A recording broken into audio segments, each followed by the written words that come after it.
And there are two reasons people don't want to know where they are. Either number one, they're confused, or number two, they're embarrassed.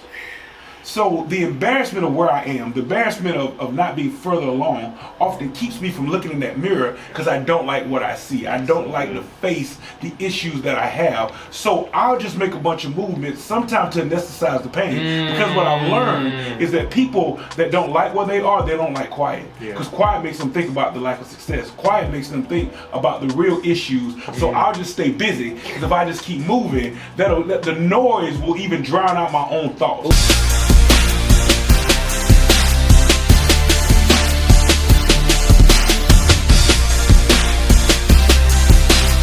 What's going on, world? Welcome to another episode of the Build My Bridge podcast. I'm your host, Harry Dent III, joined as always by the bridge builder himself, Zach Brewster. Zach! What's going on, brother? Listen, it's good to be back together in 26. I think we had some great moments in 25 that we were able to connect with people, and so I'm looking forward to staying connected with people in 26, and this is going to be a very phenomenal year, Harry. I'm already experiencing it, and I feel that others can too, and so hopefully on this podcast we can say something that'll get people launched into another frequency. You know, Zach, I love that you just took that direction of getting people launched into another frequency. And I know as for my part of the content over the next couple of episodes, I want to really walk through the material that you created in the manual. Okay. I had a chance to really study it and to really spend some time with it and learn from it.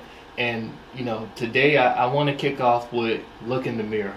Because we're in a new year, we're in 2026. Sure. I love this idea of looking in the mirror, and that starts with the assessment. Sure. Before we can do anything, I believe that we got to make a proper assessment. So talk to me a little bit about this first point of the awareness that you got to have in 2026. So when we think about the assessment and the awareness, you have to be aware of where you are. One of the greatest challenges of movement is wasted movement. So what happens is, there are a lot of people who are sweating but are getting nowhere. You know, the treadmill is good for the gym, but it's not good for success. Come on. So a lot of times people are on a treadmill and they feel like they're running in place, and I put forth all this effort and I've done all these things, but I haven't moved the needle. And the reason they've not moved the needle is because let me pause and say, it is a blessing to move, but I'd rather move in the right direction. Come on. You know, to the procrastinator, it's like, man, you moving, you doing it. And so, hey, at least they're not just sitting still. Yeah. But if you do enough movement in the wrong direction, you'll get frustrated, you'll get disappointed. So you got to start with the awareness. I say this in the material, Harry. There is no person that can call an Uber to pick them up if they don't know where they are. Uber is going to ask you immediately, where are you standing? And they need you to go to that point in order to pick you up. And there's some of us, we feel like we've missed on opportunities. Nobody's helping us. Nobody's trying to get us to where we're going. But you can't even tell me where you are. There are many people that have said, well, I want coaching, I want this. And my first question is, where are you? And there are two reasons people don't want to know where they are. Either number one, they're confused, or number two, they're embarrassed. So the embarrassment of where I am, the embarrassment of not being further along, often keeps me from looking in that mirror because I don't like what I see. I don't like to face the issues that I have. So I'll just make a bunch of movements, sometimes to anesthetize the pain. Because what I've learned is that people that don't like where they are, they don't like quiet. Because quiet makes them think about the lack of success. Quiet makes them think about the real issues. So I'll just stay busy because if I just keep moving, the noise will even drown out my own thoughts. Ooh, that's good. So once I become aware, I can truly understand where I need to go next. Yeah, that's so good, Zach. As you were talking, you made me think about the idea of just moving, just to move. And I heard somebody say this one time on a prayer line. They said, busy is just an acronym for being under Satan's yoke. Being under Satan's yoke. And Pastor Mike McClure Jr. said it best like this: if the enemy can't beat you, then he will distract you. And so if he can keep you distracted, if he can keep you busy, if he can keep you moving, and then you're not making the proper awareness about where you are, then it will always be a challenge on where you're trying to get to. And so the question I would have for the audience today is, ask yourself, where am I winning and where am I making excuses? Ooh. Where am I winning in life? Where am I doing well in life? Ooh. And where am I making excuses in life? And see, this is a challenging thing, because I believe that the assessment, if you can get this right in 2026 at the beginning of the year, not when we get in June, not when we get in November, not when the year about to close out, this will keep you going. And we said it in the Departure and Destination episode. We're not doing the resolutions this year. No. We're all about moving forward. We're all about moving and making momentum. And so, Zach, as I was thinking about you talking on the awareness, and you kind of got into it when you started talking about the shame and the embarrassment and all of these things, talk with us about the honesty. Yeah, so I say this all the time, and this was a revelation to me, and this is when I started changing my circle, Harry. Anybody will pat you on the back, but a true friend will tap you on the shoulder. You gotta have people in your life, Harry, that tap you on the shoulder and simply say, you're not doing as well as you think you are. And I want to look into the camera when I say this. Who in your life is willing to tap you on the shoulder? Who in your life is willing to tell you you're wrong? Who in your life is willing to tell you there's more in you than you're settling for? Who in your life is willing to tell you you could have done better? And so I suggest we lie to ourselves, and then we keep people around us that help us support the lie. Help me support my facade. Help me support my delusions. Help me support my faults. And we like to be around people like that, because those of us like us, Harry, who are truth tellers, we get told we're too direct. We get told we're too aggressive, or we're being negative. And the truth is, it's not negativity. I'm trying to tap you on the shoulder to help you with the blind spot, because we all have blind spots. And so I can only be honest to the level of which I can see. Then somebody next to me has to be able to say, you might be missing out on a part of you that's helping you. Let me tap you on the shoulder. So honesty is required for true assessment. What happens is we wear clothes that make us look thinner. We wear makeup that make our skin look clearer. We are a culture of masking. And so in a culture of masking, honesty looks crazy. In the book, The Four Agreements by Don Miguel Ruiz, he talks about how when you start to become aware and when you start to be honest, you will feel like a stranger at a dinner party, because everyone else will be in the mask and you will be the only one being authentic. And authenticity is the antithesis of masking. And so when you start to walk in authenticity, you will be the antithesis of everybody else who walks around in a mask. That's a hard thing to be, Harry, when you want to be genuine and everybody else is in a mask. I say it like this: you can't heal what you keep lying about. You can't heal what you keep lying about. Zach, I'm going to just go ahead and say it like this, to where the viewers can really understand where we're coming from. I believe that, and I suggest that many people don't want honest assessment. When you think about working out, losing weight, going to the gym and things like that, all you got to do is get on the scale to see where you really are. I want a scale here. When you think about your blood work and testing and all that, all you got to do is go to the doctors, and your teeth and whatever might be going on, all you got to do is go to the dentist. So there are things in place to give us an honest assessment, but many of us want to lie about the things that we know we need to heal. And I suggest that this year, you got to get real about your assessment. You got to get honest about where you are. You got to get honest about the things that you need to work on. You got to ask yourself the question, what habits are hurting me and what habits are helping me? I want to say that to the camera so somebody can really catch that. What habits are helping me and what habits are hurting me? If it's helping you, then you can continue on that habit. If you've been eating right, if you've been working out, if you've been working with your trainer, if you've been investing in the things that's going to help your future grow. But if you've been doing some negative things, if you've been doing some things that's been putting you back, sleeping in too late, if you've been doing some things that you know that's not going to elevate you to where you want to go, you need to make a decision to make an honest assessment in your life. Ooh, I love it, Harry. So now that you have the awareness, now that you have the honesty, like I believe this is the part you about to really take us home, and let's talk about the ownership. Woo! Harry, we don't want to talk about ownership, Harry. Listen. I don't want to own it, because if I own it, then I have to embrace the fact that it's up to me to change it. Woo! So what happens is, I like to place ownership on my father. Let me just deal with that for a second. Come on. If I can. Let me just deal with that for a second.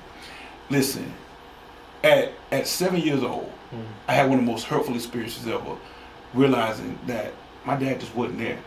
And that followed me through middle school, it followed me through high school. There was a very thin relational line where I would see him from time to time, but nobody was at Donuts for Dance for me. Come on.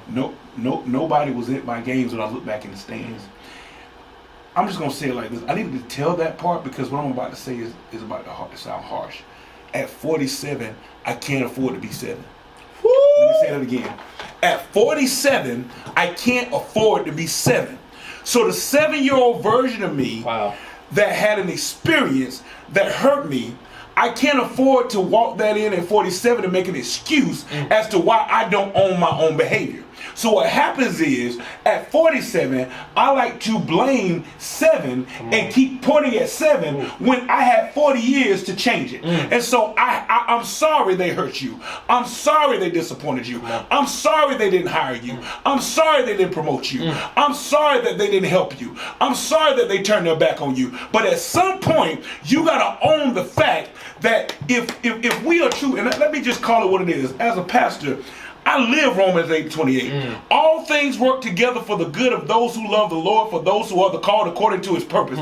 This means that even the 7-year-old pain worked for the 47-year-old potential. So what happens is, I got to be able to own the fact that if it's going to be, it's up to me. Let me say that again. If it's going to be, it's up to me. I can't blame anybody else. If it's going to be, it's up to me. So once I make an assessment, I got to own the fact that it's up to me to make the necessary changes. And I say this all the time, Harry, and I'm going to turn it back over to you. Nobody helps somebody that's just sitting in the park car. You got to be moving for people to help you.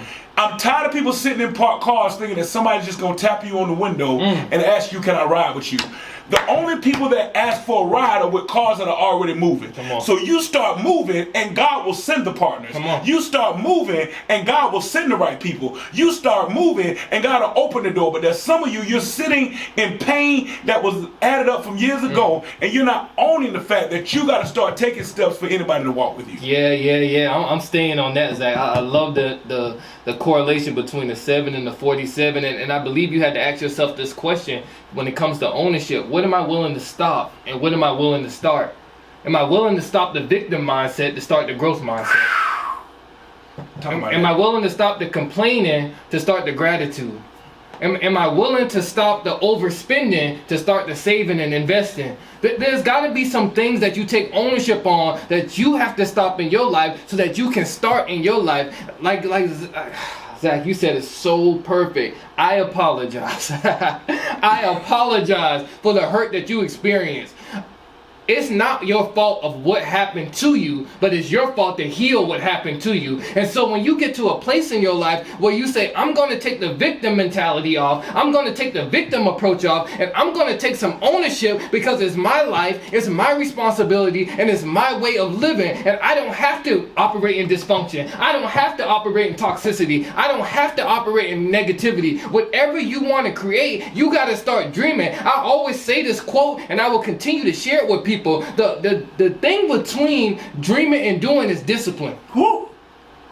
Discipline is the thing between dreaming and doing. So when you get to a place in your life where you start disciplining yourself to be able to take those dreams, and I break it down so simple, just like this. When I think about when I want to become a speaker, Zach, let's just make it very practical for somebody. When I want to become a speaker, when I was dreaming, it was I want. When I became, it was I am. The thing in the middle was I must.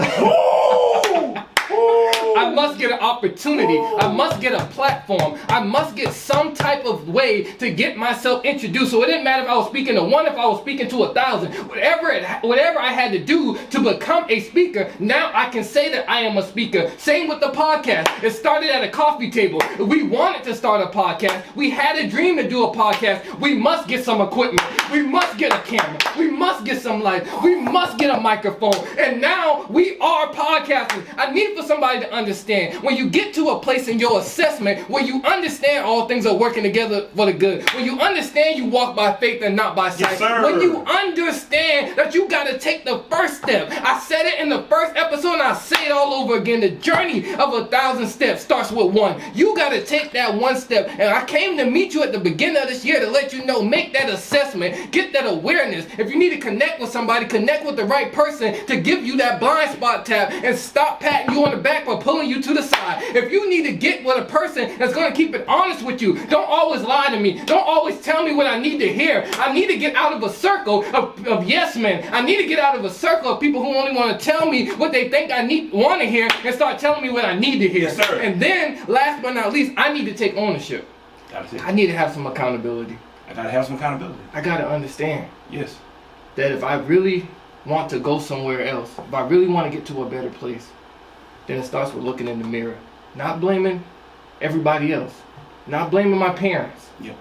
Not blaming my job. Yep. Not blaming the things around me, the external factors. But looking in the mirror and dealing with me. That's good, Harry. Yeah. That's good.